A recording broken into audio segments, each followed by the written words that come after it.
mode.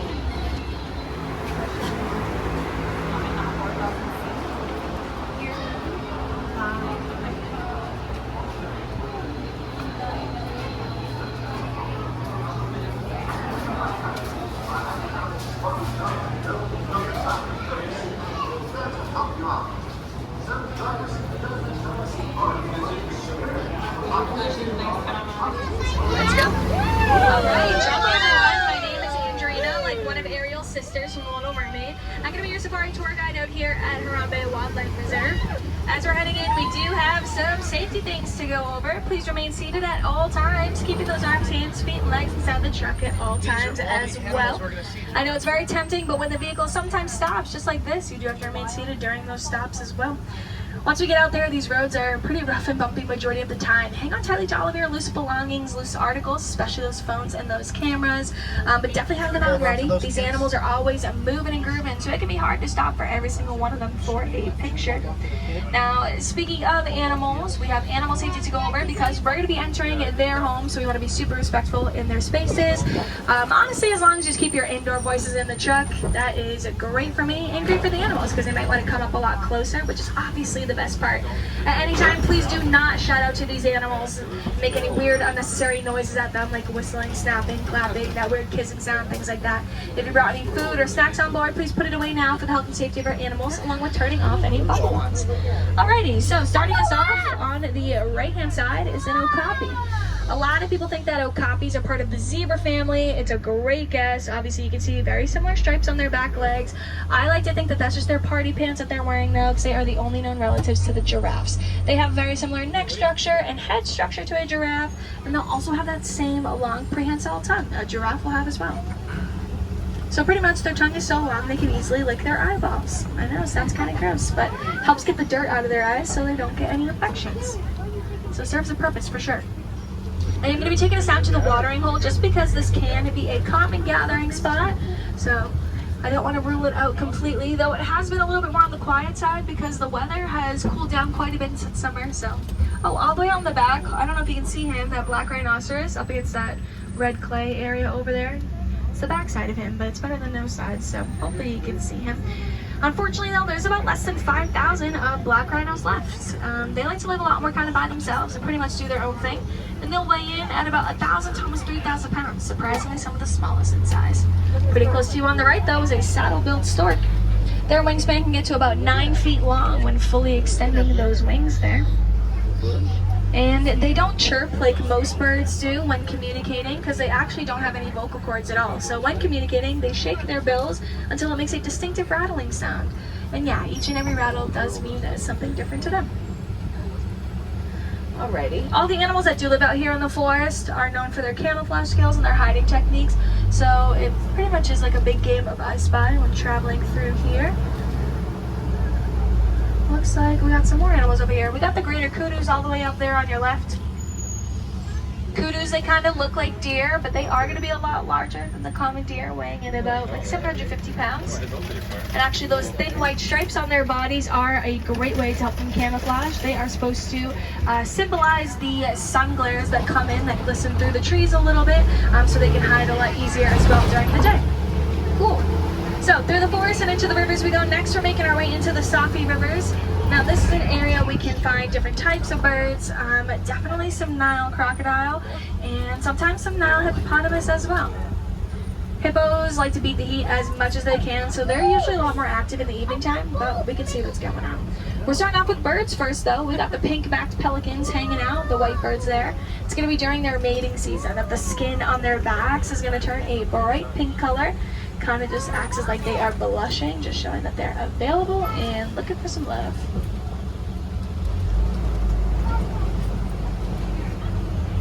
We'll keep an eye out to see if there is anything going to be in the waters or things like that.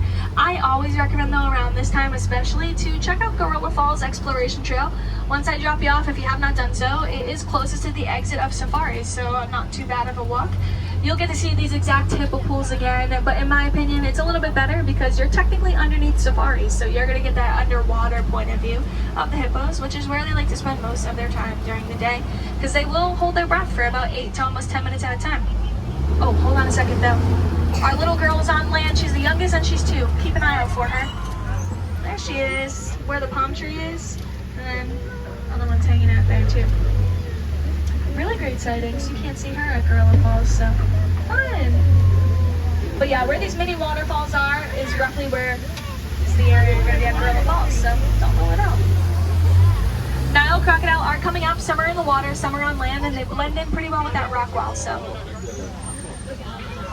A lot of people are super intimidated by crocodiles, and I totally get it. We hear lots of scary stories of what they're capable of doing, especially with those jaws that they got.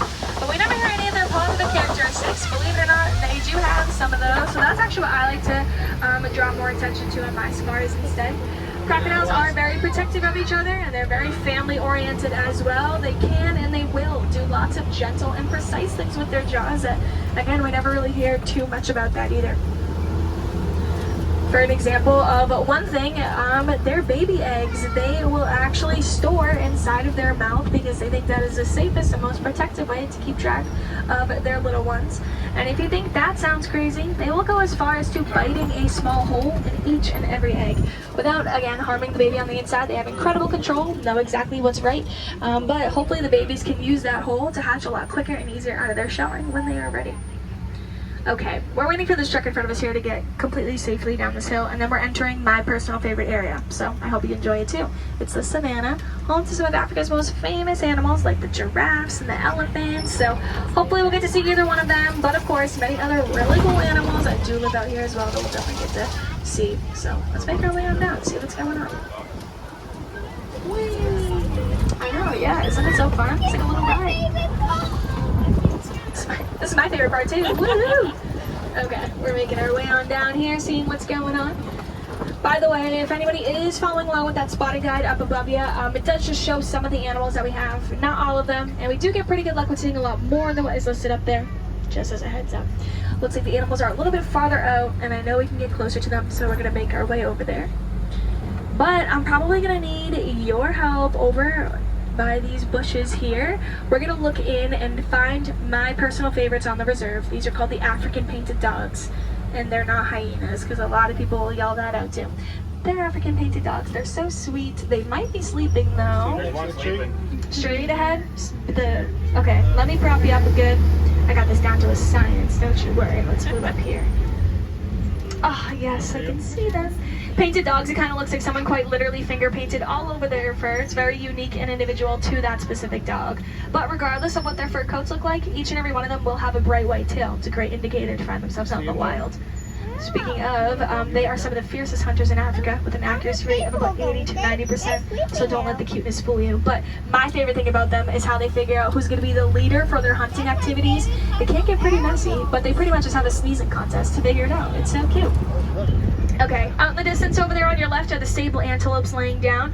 They're actually the emblem for here, Harambe Wildlife Reserve. Very fiery fighters for all animals of the savannah. Got the wildebeest hanging out here too. They are one of the largest herds that we have here, so you might just see them scattered around everywhere in the savannah. But wildebeest were given the name by the Afrikaans, which is a type of South African Dutch language that was used to name a ton of the animals that we know of today. And we got the Patterson elands over there too on the left-hand side, kind of on that slight hill. They are some of the largest types of antelope, also some of the slowest though. We won't let them know that second part. This part of the road gets a little extra bumpy. Hang on tightly to your things. Here's your warning. Here we go. And it's kind of a big rocky. There we go. Yeah, a paved safari though wouldn't be as fun, would it? Now, we're gonna kind of move on up and out here. Now with those Patterson elands, I like to give a personal fact about them. They are brother and sister, so they do spend most of their day together, just like that. Right.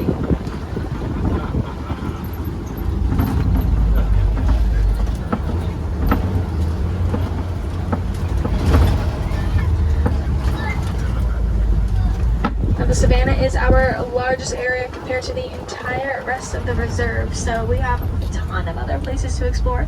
I am seeing a fan favorite off in the distance over here though. We got the Maasai giraffes kind of right in front of me here. Once I make that turn, you can see them on your right-hand side off in the distance over there. I'm seeing some others that we will probably get a little bit closer to as well. Maasai giraffes get their name because of their very messy and irregular but yet really unique spot patterns that they have on their bodies. They kind of have like a jagged leaf edge look to them, but regardless, no two spots on a giraffe will ever be the same. It's kind of like our fingerprints. No two fingerprints for us are ever alike.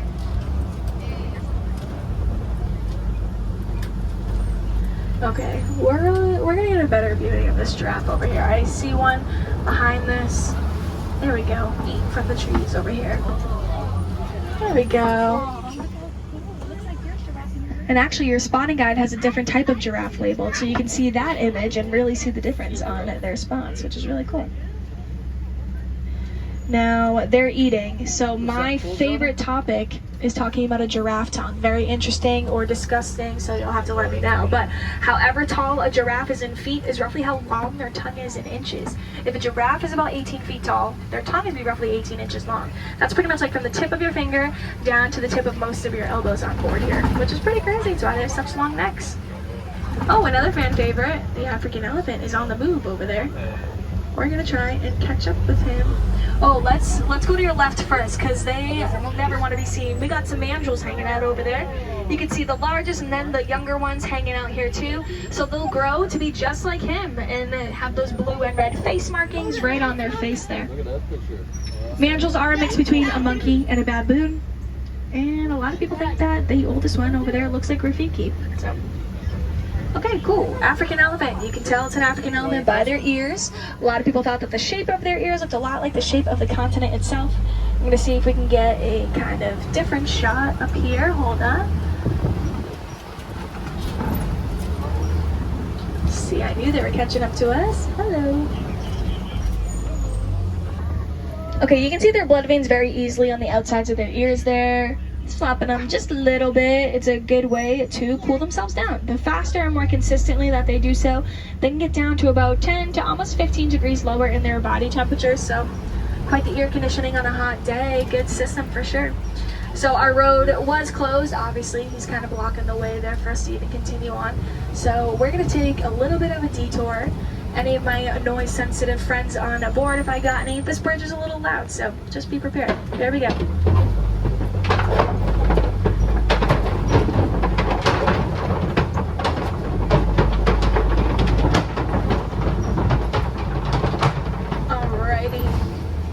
So we're making our way on down next, still on the detour by the way, through the red clay pits. And yeah, it just looks like a bunch of rocks around us, like big rock walls. I know, so boring. But on your right hand side, I'm only bringing it up because there's elephant tusk marks embedded in it, so that's kind of cool. When obviously we're not driving on this road, elephants can come on up and eat the red clay. It's actually really, really soft. It kind of feels like Play-Doh, just a little bit, I guess. But by eating red clay, it just simply helps them gain lots of important minerals that they need for their bodies. Helps them stay nice and healthy and strong. It's kind of like their own form of taking vitamins. So see, the animals take their vitamins too. Speaking of, we got that other elephant hanging out a little bit there. We'll see if we can get a better viewing because we are coming back to our normal ride path here, which is great.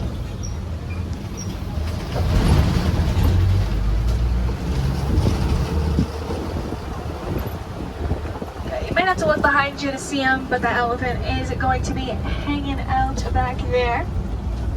Now, an elephant's trunk alone has roughly about 40,000 muscles in it, and they're able to drop about 5 gallons of water at a time. Oh, that giraffe's over there. That one's my bestie. Alright, we'll keep on going down this way here and see what else is going on. We're going to make our way through the water to hang out with some other animals now. Alright, the greater flamingos are going to be coming up. And they are the lightest shade of pink. It's just because they're the biggest in size in comparison to most other flamingos out there. The sun is going down, so it might be a little bit easier. I challenge you, see if you can find some of our younger flamingos. Everybody forgets flamingos are actually born with dark gray feathers and black legs. So it does take a flamingo about 2 to 3 years to fully get their pink, which they get from their diet of mostly brine shrimp, some algae, and some other small insects in the water. And actually, baby flamingos are called flaminglets, so that's what you're looking for, the little flaminglets. Alright, with that last look, we're going to be diving a lot deeper now into the savannah, so it is going to look pretty different from where we have been hanging out. I'm gonna do my biggest smile ever. Okay, do it right now. Rhinos, white rhinos are my other favorites, and they're coming up right now, if that's what you were talking about. So here you go, underneath that palm tree over there. Thanks for the segue. Yeah, we got mom and the little one hanging out. We're gonna get a little bit closer to them. So white rhinos, they will grow to be some of the largest in size. They'll weigh in at about 4,000 to almost 5,000 pounds. That Afrikaans language I was talking about what feels like so long ago with the wildebeest, when discovered, named these animals as well. At first, they gave them the name white rhinos. It sounds like white, but white actually means wide in their language. And that's because of how wide their mouth really is. As I'm getting closer, I'm going to kind of slow down here so you can see as well. If you look at these rhinos' mouths here, it kind of looks like a big rectangle. Most rhinos do not have that same shape. It's more of like a triangle for most other types of rhinos. When we first started to hear about these types of rhinos in the States, we kept mistranslating the language, calling them white rhinos. So that's how the name kind of stuck, from white to white. Pure mistranslation. All right, our three girls are hanging out there, those cheetahs. Those three are actually sisters, so I do refer to them as the cheetah girls, obviously, when I talk about them. So the cheetah girls here, we know world's fastest land animal, but we know I love detail, so let's get into it. My favorite detail is how they actually start off with their sprinting. Now, cheetahs will start off their sprint by going from 0 to 60 miles per hour in just 3 seconds. That is the same thing as my favorite ride at Hollywood Studios. The Aerosmith Rock and Roller Coaster ride also starts going from 0 to 60 miles per hour in 3 seconds as well. So if you're gonna ride that ride, definitely think of the cheetahs while doing so. They can get up to about almost 70 miles per hour in total, and when sprinting, it's usually for about a similar length as like 2 large football fields put together. And then they do slow down after that. After every sprint, it does take a cheetah about 30 minutes to fully catch their breath before they're capable of doing anything else, including eating that meal that they might have sprinted that fast to catch for in the first place. So, pros and cons to being world's fastest land animal. Now, we're by the Okapi rocks here, commonly found in the highest grasslands of the Savannah, and I know that structure definitely looks like something you might have seen in a movie before, and maybe not. So we'll make our way kind of around in this big circle, see if there's anything going on. But I do have to say, lions, they do sleep for about 16 to 20 hours a day. And when they are smack in the middle there where the shade is and the grass is, it's pretty 50-50 on if it's going to be visible to us or not. So we will see. I always do recommend an evening safari for us, though we do close at 4:45. So just keep that in mind if you wanted to come back and join us. I don't think I'm seeing anything, so we'll keep on going. All right. See if there's anything down here. I'm seeing those ostriches up ahead. Oh, we got those warthogs kind of up on the corner there on your left. Before the ostriches, you can kind of see them where those tree trunks are down. Warthogs are some of the largest burrowing animals, and they create those burrows with their tusks and their feet. They actually use their top tusks to help with digging. Their bottom tusks are a lot more sharp to help with any self-defense.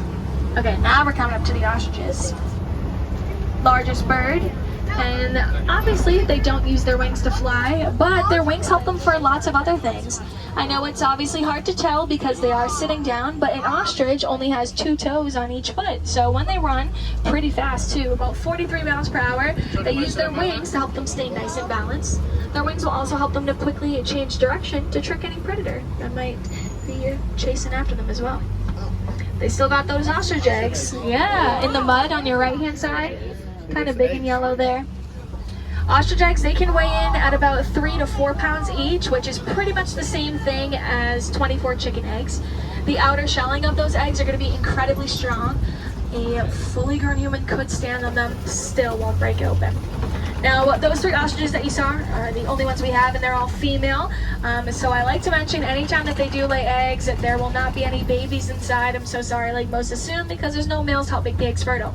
But now you know, just like how chickens can naturally lay eggs, so can an ostrich. They actually do so about 40 times a year. So the next question I always get, yes, technically you could eat them. That's a lot of egg though. It's like 4 pounds of it, so good luck.